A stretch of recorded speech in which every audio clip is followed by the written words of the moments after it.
Greetings, today on my Focus RS I am installing the coolant expansion tank from Radium Engineering. Alright, here we are then, the absolutely beautiful looking coolant tank upgrade from Radium Engineering for the Focus RS, and I gotta say, literally everything just looks and feels super duper high quality, super duper premium, as we have come to expect after having done a bunch of Radium Engineering upgrades on my Focus.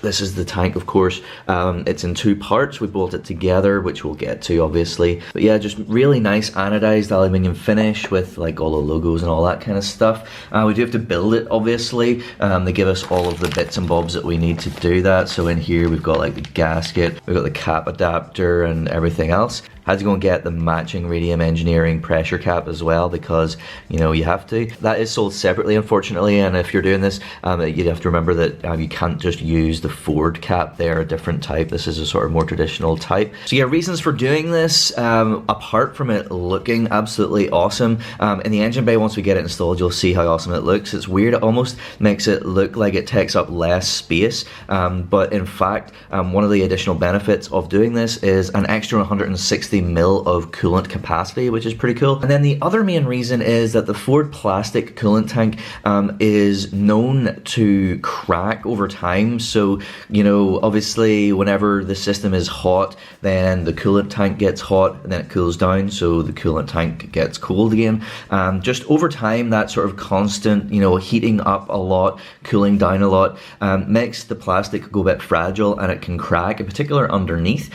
So you just get this drip of coolant and ultimately failure, which is bad. So yeah, replacing it with something that's made not from plastic is a really good idea. It's like a preventative measure. My current tank is fine. It hasn't cracked yet, but you know, it's kind of like a ticking time bomb. So you know, I think it's good to do this, and it made total sense to do it right now because of course I was doing the radiator upgrade, so I was draining the coolant system anyway, so I thought it makes absolute sense to do this at this point. So yeah, that's pretty much the overview. Everything looks great. Everything is so beautifully made. It is really the pinnacle of engineering, and yeah, it's going to offer some additional benefits as well. So yeah, without further ado, let's get started with the installation, which is to say, let's build this. Okay, the first thing that Radium says to do is to get the two halves of the tank and to clean out any potential residue that is on the inside. So I am going to be using Carbon Collective Panel Prep Cleanser to do that, simply spraying onto a microfiber and giving them a wipe.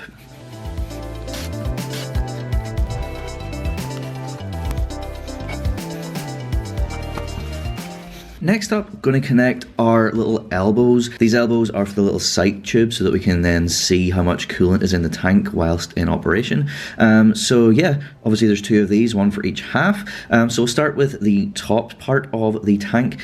So basically what we need to do is we need to apply some PTFE paste, and I'm going to be using some SPI Virgin White Multi-Thread Seal. So we just apply some onto the threads, and then we'll initially screw this in by hand, and then we'll tighten it up properly afterwards.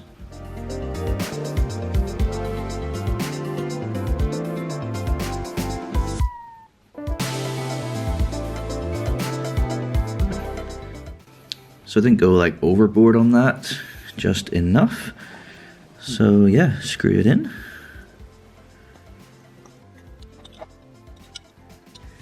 So this feels pretty tight already. So yeah, basically what we need to do is need to grab a little 8mm, which will slot into here, and then just get that, you know, good and tight.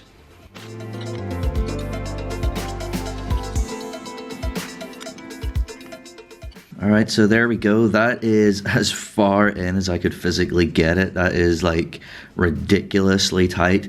So yeah, basically as tight as I could get it, whilst also still having that pointing down, of course, this being the top. The bottom then needs to be pointing up. So I will just replicate that on the bottom one with this pointing up. Alright, there we go. So that is both of the elbows in tight, ready to go. So if we grab the bottom half, flip it around like this, and then grab our little sight tube, we want to like push this in to install into the bottom part first. So just pushing that in as far as it goes, and you can kind of see that it engages. Alright, so then we need to grab the long bolts from our little bag. There should be 7 of them, and they require a 4mm Allen key. Okay, so now before we put the bolts in, we will line up the 2 halves of the tank, and in between that we put the gasket that is provided in the pack. So like line that up with the holes, and then line this up, and while we're doing so we will push the sight tube into the top elbow. So if we just get everything sort of nicely aligned, then we can flip this over and get our bolts in. Okay, so yeah, essentially what we're going to do is drop the bolts through each of the holes, and I'm going to apply a little bit of anti-seize onto the threads. Now Radium say to do this because these are steel bolts going into aluminium, so to prevent galling we put a grease on here. And in terms of what grease I'm going to use a ceramic grease as opposed to using something like a copper grease. Like a copper grease, you'll get galvanic corrosion as well, so like, you know, just basically avoid other metal greases unless it's aluminium grease, but ceramic grease is a good one to go for. So yeah, I'm going to put that on the threads, drop them in, and then tighten them up initially just sort of loosely by hand with my 4mm Allen key.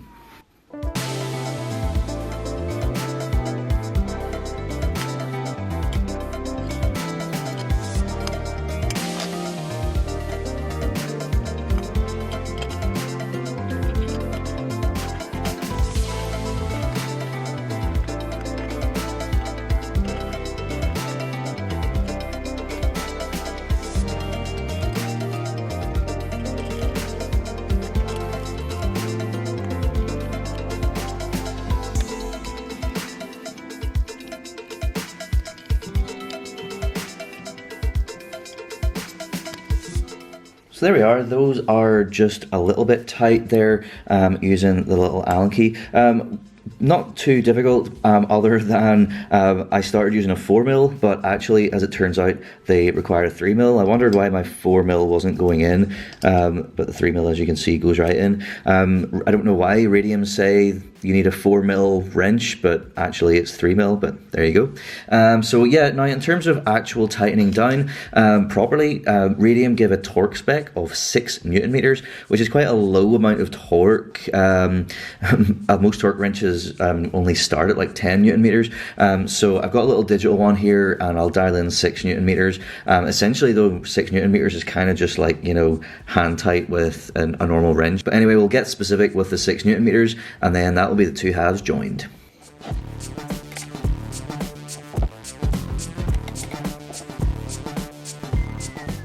So there you go, 6.1 was as accurate as I could get it. So yeah, I'll just do that for all of them, and then that will be it done. There we are then, that is the sort of the main sections put together of the tank, nicely torqued up.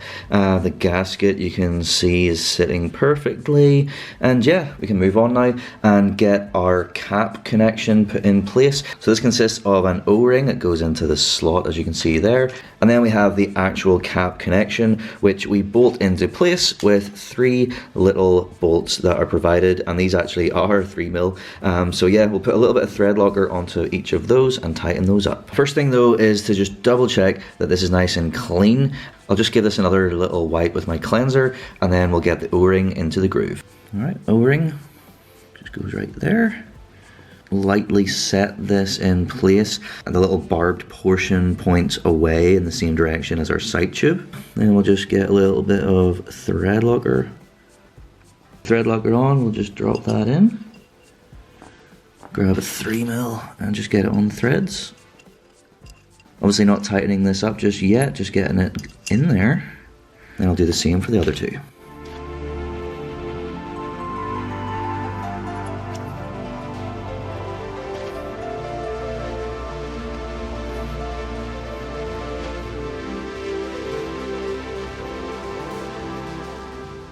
So Radium also specified torque specs for these, which is very specifically 5.4 Newton meters. So even less than the other ones, but equally as awkward. So yeah, back with our digital meter. Let's see if we can get this dialed in.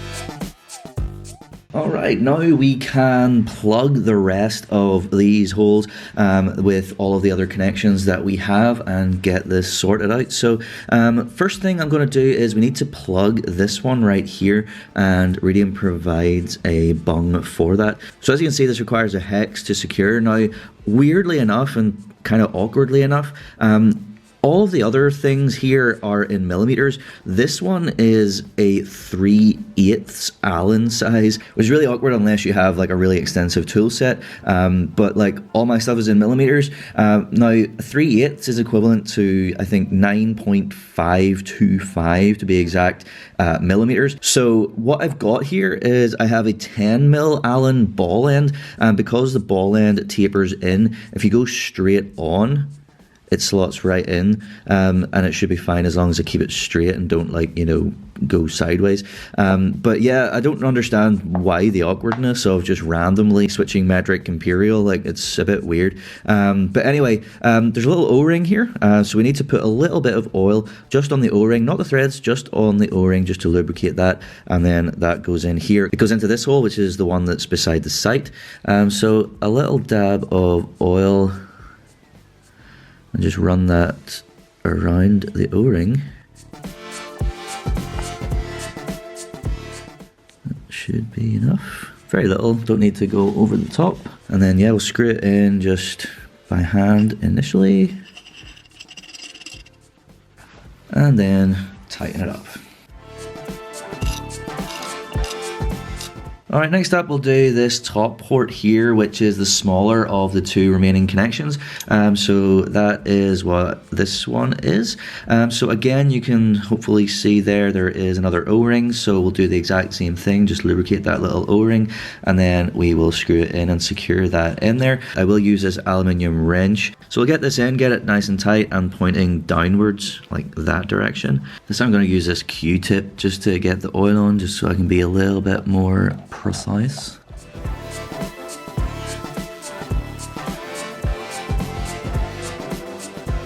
Okay, so as usual, we're just going to screw in by hand first.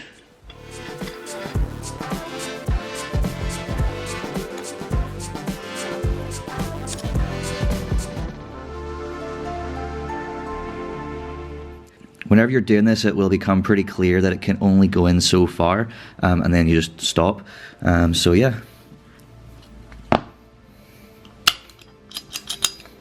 And like I said before, we just need to angle our banjo downward. Okay, and finally then, the big one that we have here. There is like a caveat in the instructions that Radium provide. So basically, if you have one like this that has the green top, you need to make sure that you have a washer in here and a washer on the other side. There is an option that has, I think, a silver top that you don't need to worry about the washers. But obviously, this is one I have, so there's nothing to lubricate on this one, so we can just go straight in here. They do also say only do this hand tight, so we'll maybe give it a little bit of a turn with our wrench, but ultimately the way that this one works is that whenever it's tightened, the angle of this is fixed, but we may need to, you know, adjust this angle once we're out in the car, and we actually know what angle it needs to be at. So yeah, very simply just screwing this on. So yeah, you know, I probably don't even need to use a wrench here, just hand tight gets us in the approximate ballpark where we need to be at this stage. So that is the tank fully prepared. That's all we can do in here. Now, of course, we need to go out to the car and remove the stock setup so that we can then get this in place after. Alright, out at the car then, the first thing that we want to do is to dislodge our stock tank. Now it's on a couple of these like tab things here at the side, and then there's another one just to see him around the back there. So, I mean, it might come off if we just give it a bit of a yank, but otherwise we will we'll need to like put a flathead screwdriver just in this slot, just to sort of open that up and then lift it upwards.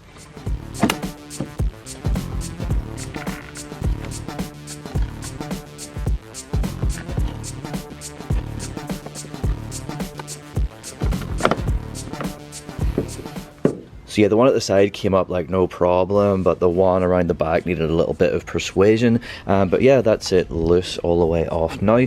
So now what we need to do is we need to remove the two connections going into the tank. So we've got the little one on top here, which is just another press and pull, very similar to the one over there on the side of the radiator. And then there is another one right here underneath, a bigger one with this grey clip. So we'll need some pliers just to pinch that and then remove it. So yeah, we just push the little tabs together and give it a bit of a wiggle and a pull. There we are. I did put my rag underneath here just in case there's any drip, but there's not really, so that's good. So you just have to move that clip down far enough to be able to wiggle this off. And again, with the rag, just be careful of any dripping out coolant that might be left in there. So now this grey clip, we need to actually take this off and then keep it because we're going to use it later. So yeah, we'll just remove that and set it to the side.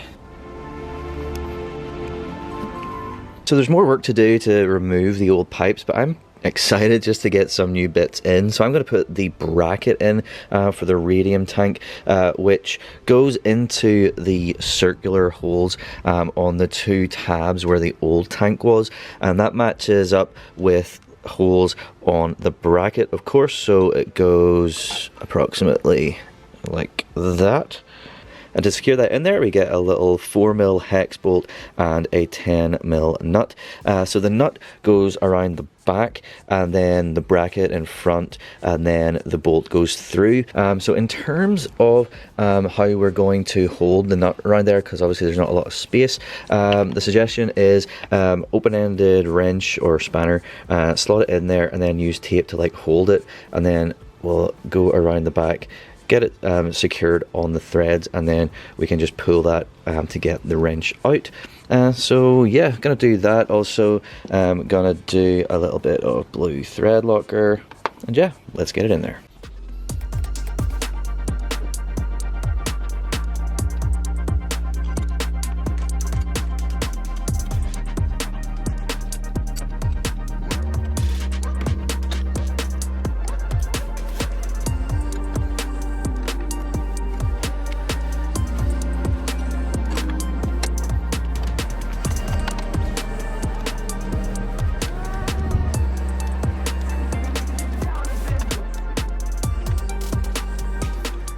There we are, looking nice and clean. So yeah, let's get back to these pipes and get these removed. So I'm gonna do the thinner one first. We will need to clip these off. So it's like kind of like a cable tie with this like pinching onto the frame here, but we're not worried too much about that just yet. The first thing I'm going to worry about, and the main thing, is this little like pinch clip.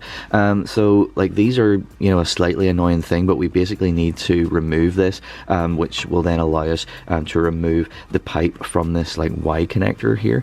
Now to get these off, it's kind of like you either have to break this sort of like little loop thing at the top, and then you can pry it away and remove, but it's quite difficult to break unless you've got like, you know, really sharp tools. But if you remember, if you watched the last video, over here actually, whenever we were doing the small pipe of the Psycho Developments coolant pipe, we had the exact same type of clip here that we ultimately replaced then with the Jubilee clip, and essentially it was just like sort of, you know, squishing and bending and sort of pulling it in different ways until such time as it like sort of opened up and loosened, and then I was able to wiggle it off. So that's pretty much what I'm going to do here.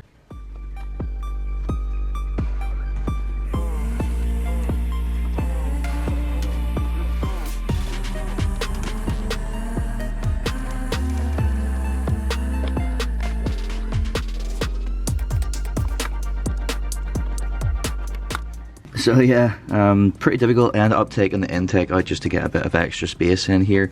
But yeah, I mean, hopefully I have it loose enough to get it off of here. Maybe not quite yet. I've finally got it loose enough for it to come off here.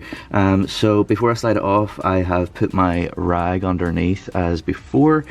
So yeah, let's just wiggle this off.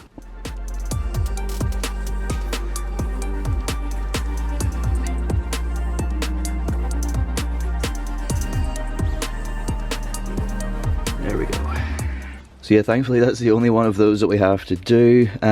So yeah, now we can just give these a little bit of a pull to release them from the frame here. And then our tube should just lift right out. Alright, for our larger hose then, you can see the spring clamp right there that we need to remove is the black one just above the red SD hose there. So I mean, it's a pretty tight sort of space. I mean, I can get my finger in to like touch it, but as far as getting like, you know, regular pliers in, it's a little bit difficult. So I think this is probably a good opportunity to crack out these spring clamp pliers. You put the two bits of the spring clamp in there and then you squeeze, and then that locks into place and you can remove it. And it just makes life a lot easier. So hopefully you can see, very easy actually using those pliers. They lock into place and you can see that the clamp is now nice and loose. So yeah, let me just grab my rag and put it underneath here in case we get any like coolant leaking out. And yeah, then we can just remove this hose.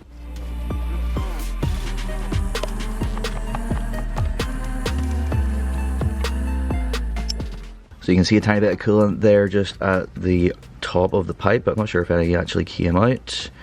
But yeah, now we can fish this clamp out of here. So now we can go and grab our new pipework. If you remember from earlier, I mentioned that this silver one from underneath the coolant tank, the stock coolant tank, we needed to keep this to reuse. This is actually what we're going to be using in place of the black one that we just removed. And if you put them side by side, you can see why the silver one is just a bit bigger. So you know, that just suggests that the radium hose is a bit thicker. Right, so I have grabbed the bigger hose that was in the radium pack, and I'm just gonna like dab a little bit of that coolant here and run it along the inside just to like sort of lubricate this to get it to slide on nicely. So yeah, simply just push this on the end. Can only go in so far, which is cool. So now we need to grab that grey clamp. So as you can see there, I have just slid the grey clamp from before on as far as I can get it to go. And then I will grab my flexible pliers again and crimp that, push it on to where it needs to be, then release, and that will be that done. So yeah, I realized there like pretty quickly that once this gets over the hump of like the little connector, like it's fully released and it's like loose. So I don't know if maybe Radium have changed the specification of these pipes to make them compatible with the exact same little black clip instead of the grey clip. But I'm going to switch this out for the black one because this grey one just, you know, is completely loose and doesn't make any sense. Yeah, so with the black one, that makes a whole lot more sense. It's actually tight as it should be. It looks right and feels right. So yeah, I guess, you know, if you get one of these kits, you know, you can try it with both and see which feels right. But yeah, they say the silver one, but it should actually be the black one. So let's go and grab our smaller hose now. There are two small hoses. One is slightly smaller than the other and is also shorter. The shorter one is not the one that we want. It's the longer one. That, you know, looks kind of around about sort of that length. So let's go grab that now. And also they provide a couple of little spring clips, so let's grab one of those also. Alright, so you can see I've got it here and I have put the spring clip over the end at a distance that is longer than the little barb there on the Y connection. So yeah, real simple. We just need to slide that on the end there and then move the spring clamp over to clamp it down.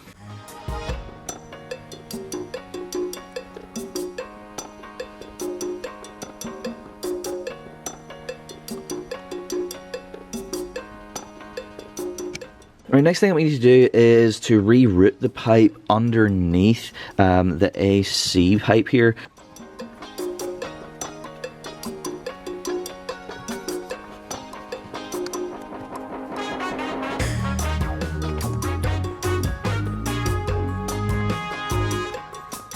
So yeah, hopefully you can see there where a connection was made. Then it goes underneath this clamp here, and there's like the exact right amount of space, and then we just follow that along and bring it up then above this sort of bulbous bit, and then that's where we need that to be. So yeah, now we are ready to actually install the tank. So initially, whenever we get this in place, we want to do it sort of loosely, not tightening our little screws up too much, because we want to check the angle of the banjo fitting, the larger fitting at the bottom of the tank, which ultimately is where this is going to be connected into via this. Now, this is an angled connection. It does rotate, you know, to some degree, so there's a bit of flexibility.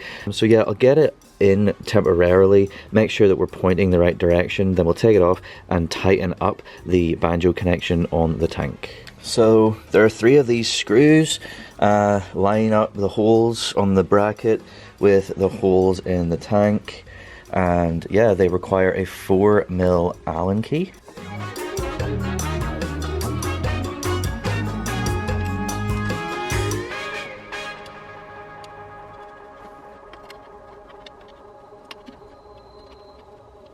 So there we go, like that's not like tight at all, but it is of course enough to hold it there while we check.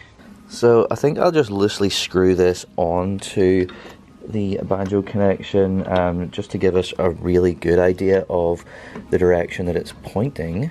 So yeah, I think I will need to do a little bit of adjustment here. With the angle that we can get at this, it doesn't make sense to go over there. It's more sort of coming this direction, and then, you know, we'll just sort of bend this sort of down and in, kind of like that. So yeah, now I need to, like I say, take this out and fully tighten up our green connection back there, the banjo connection, and then we can get this in for real. Okay, so for torquing this down, it needs like a 28mm, but what I'm going to do is use a 29mm, and as you can see, I've wrapped a bunch of tape around it because it is aluminium and my sockets are steel, so just to protect the anodized finish. So yeah, the tape basically making up that extra 1mm. So yeah, this needs to be torqued down to 25 foot-pounds. So in Newton meters, that's 34.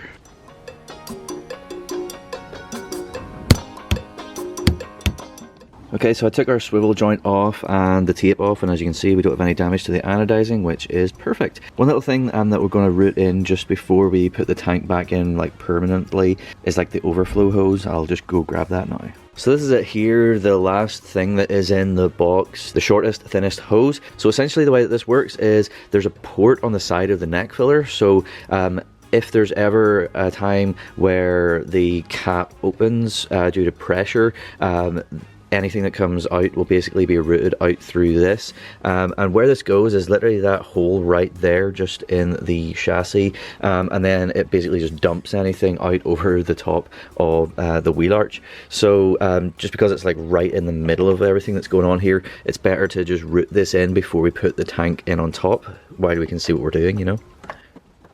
So just stick it in there and kind of just, yeah, put it off to the side. So yeah, now I will grab the tank and put it in place just the same as I did before, but this time I will actually tighten down the screws and I will apply some thread locker glue.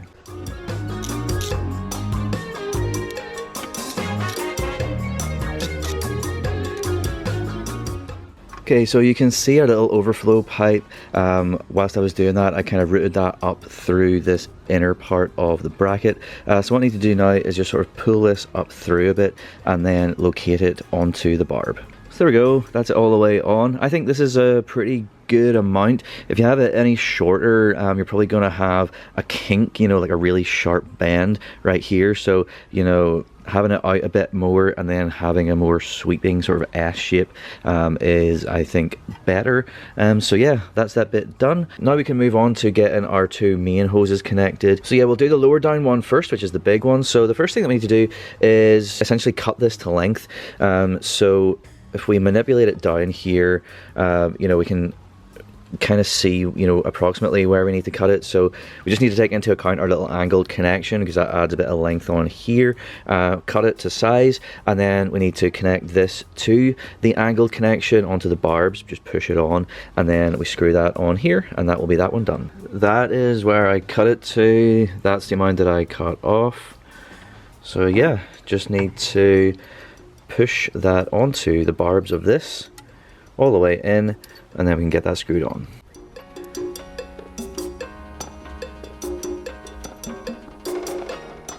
Alright, so that is it in place. Everything is, you know, pretty tight fitting. Of course, it's a tight fitting area. But anyway, yeah, just the final tighten up of our joint here. It's quite large diameter, so I'm just using a wrapped up spanner just to protect the aluminium. And yeah, just going to get this nice and tight.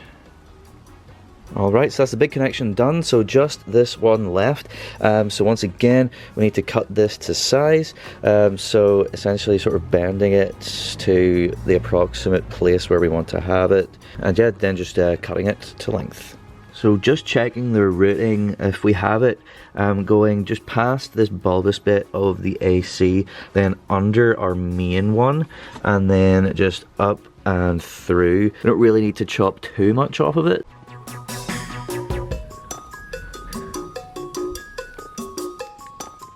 Alright, so then our last little spring clip, get that on the end.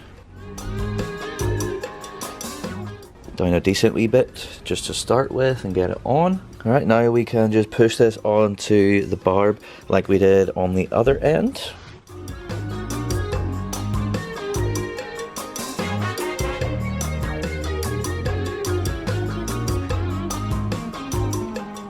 The fact that that rotates a bit is handy, helps us get it on. So then, yeah, we'll move our clip into position. Camera battery inconveniently died there, but anyway, that's it in place and looking great. So yeah, that's the basic hardware installation of the radium expansion tank done. Now what we need to do is do the actual coolant. Okay, so before I did all that, I was like putting some stuff back together, and I just wasn't super happy with where this was sitting. So it was like touching this AC bracket, and I wasn't like super happy because it's quite a sharp sort of bit of metal there. So I basically sort of took it out and readjusted. So now it is clearing it, all like just clearing it. It's obviously pretty tight space, but it's a better position right now.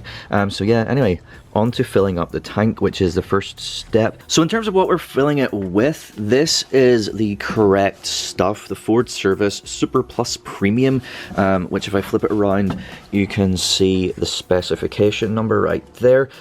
So this is concentrated stuff. We need to dilute this down to the appropriate ratio, and what we are going to utilize is this stuff right here, deionized water. If you can't get deionized water, you can use distilled water, of course. Oh, hello kitty.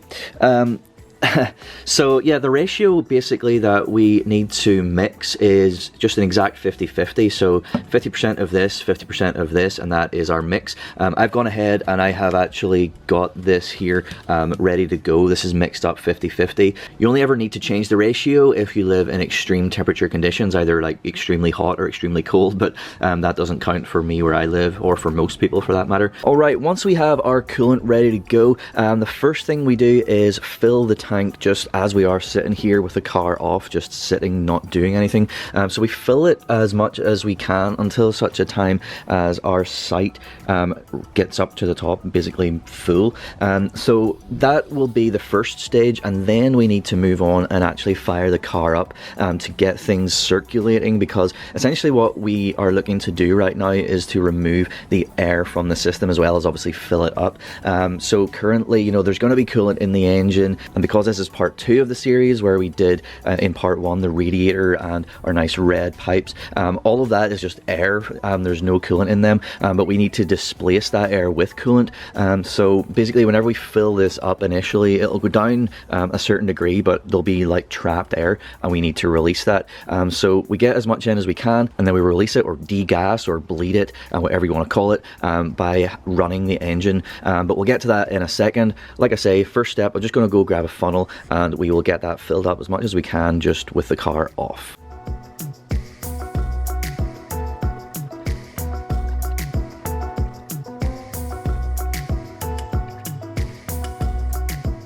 So it didn't take a whole lot until it was like right up, but then whenever I stop, you can see it's gradually going down. So I'm just going to keep filling it up until such a time as it stops going down, and then we'll get to firing it up. Okay, so as you can see, after adding and waiting, we've pretty much stabilized. So it took about maybe, I don't know, 3.5 liters or so, which is about right in my estimations, given how much we removed whenever I was swapping out the radiator, so that makes a lot of sense.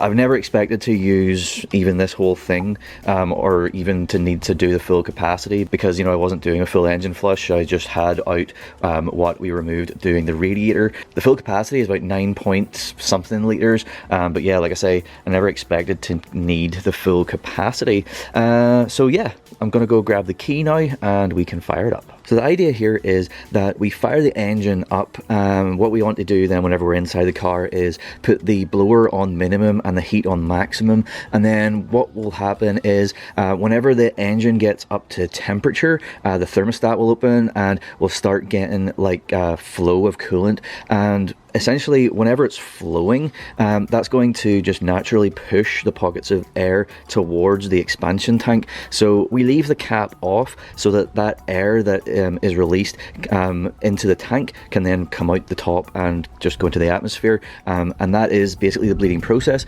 So we will fire the car up, we'll leave it idling. Some people like to, like, you know, rev it up to, like, you know, 2,500 or 3,500 revs just to get it to go quicker, but I'm just going to leave it to idle. And what we'll do while it's idling is we will just keep an eye on our sight tube, which has dropped a little bit there. So we'll just keep an eye on that, and as the air is displaced by coolant, we should see that go down a bit. So then we can add some more in and just keep it topped up. And then once it has stabilized, i.e. once it stops going down, then we are pretty much good to go. We turn the car off and then we let it cool down fully. The idea of the last step, letting it cool down fully, is that the coolant will sort of contract, and then we'll be able to really see our actual level. Whenever it's heated up, it expands, hence the idea of the expansion tank to fill up whenever it expands. So yeah, that is an overview of the process and what we are about to do now. So I'll jump in the car and I will fire it up. Alright, so we're fired up now. As you can see, I decided to roll it off the ramps just while I was at it, just so that we get a more accurate reading on the coolant, which is looking a little on the low side. So yeah, might need to add some in there. So yeah, I just popped a little bit in there because it was quite low after rolling off the ramps. But yeah, just a waiting game now. We just have to watch that there level, let it idle, just watch it, and if we want to, if we're getting bored, we can give it a little bit of revs. Typically maybe 2,500. I think Ford actually says, you know, to hold at 3,500 for like 30 seconds, and then turn it off, and then you can see what it does. So I mean, there's different schools of thought, I guess, as to what way you want to do it. So far so good, I guess. I mean, it's just not very exciting, not very dramatic, not much happening. So finally it's up to temp. It just took a while. It did the rev thing a couple of times, so you can see we need to add some coolant in. So I added some in, and at least we know that it's pushing air out. I don't know if you can see this on camera, but there's a little air bubble just in the middle of the sight tube. So yeah, like I said before, we just have to, you know, keep this going. I'll maybe do like another bit of revving just to, you know, get things flowing a bit quicker. And yeah, once we do that and the level doesn't drop, then we're good. So after that last rev, the level didn't really drop at all, just a little air bubble from before has moved up a bit, which is good. We want that to come up and out. So yeah, I think we may be pretty much done. I'll maybe just give it a minute and then do another, like, you know, few thousand revs and hold it for a bit. But yeah, I think we're pretty much there. So if that's the case, then what I'll do is I will turn the engine off, and then we need to let it all cool down before we do the last check of our sight tube. So yeah, did another rev there, held it at 3,500 for like 30 seconds, and the level hasn't moved, so I'm going to call that a day and turn it off. Alright, so it's been a while, it's cooled completely down, and yeah, the level has dropped. So yes, literally the last thing to do is to top that up, put the cap on, and we're installation complete. I'll tell you, the cap is rather tight. I suppose that's what you want. So if you go all the way to where it would like hit, this would be at a slight angle, so like, you know, get it on until it's most of the way around, and then I'm just going to try and line it up so it looks nice. There we go, and with that we are installation complete. So there we go, that is the installation finish on the Radium coolant expansion tank. It looks fantastic. It really makes the engine bay look that much cooler, especially in combination with all the other stuff and the other Radium bits that we already have, and of course the stuff from part 1, those red Psycho Developments hoses that we can see now as part of our overall cooling system upgrade. It just looks great, and I'm sure is going to perform excellently, as well as is everything from part 1, the Pro Alloy radiator. Everything, the whole thing is just great. I am very, very happy with it. Installation wasn't too bad. Obviously, working in very tight spaces, there's going to be a certain amount of fiddliness and awkwardness, but if you just do it one step at a time, it's very doable, and I'm very happy with the job. So yes, I hope you like it as much as I do, and I hope you enjoyed this video and part 1 as well. If you haven't watched part 1, I will, of course, like I said before, put a link down below, and you can go and watch that as well. And yeah, the whole coolant system upgrade, a very good, important job to do, I think, as far as maintenance and upgrading. And yeah, I'm super happy with the outcome, and I hope you like it as much as I do, and I hope you like this video. Thank you so much for watching. Please do like, share, and subscribe for more content to come very, very soon. Thank you once again. Goodbye.